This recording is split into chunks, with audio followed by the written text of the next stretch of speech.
మైత్రి వాళ్ళు మీకు ఐటమ్ సాంగ్కి ఒక సినిమా రెమ్యునేషన్ అంత రెమ్యునేషన్ ఇచ్చారని బయట టాక్ ఉంది, నిజమేనా? మేము ఇంకా అసలు మాట్లాడుకున్నాం, ఇంకా ఆ టాపిక్లో ఆ టాపిక్కే రాలేదండి మాకు. అంటే ఇంకా రెమ్యునేషన్ తీసుకోలేదా? ఆ టాపిక్ రాలేదన్నాను. అంటే అది నేను అడిగింది స్ట్రైట్గా, ఒక సినిమాకి ఎంత రెమ్యునేషన్ తీసుకుంటారో అంత రెమ్యునేషన్ ఓన్లీ ఒక సాంగ్కి ఇచ్చారు. టాపిక్కి రాలేదు, అదే ఇంకా రెమ్యునేషన్ ఇవ్వలేదు అలా మాట్లాడుకోలేదు కూడా.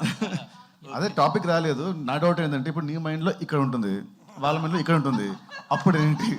అది ఆ క్వశ్చన్ కూడా చెప్పండి. అదే కదా, ఆ క్వశ్చన్ కూడా ఆన్సర్ చెప్పండి. నితిన్ గారు అడిగారు, వాళ్ళ మీ మైండ్లో అక్కడ ఉంటుంది, వాళ్ళ మైండ్లో ఇక్కడ ఉంటుంది. ఉంటే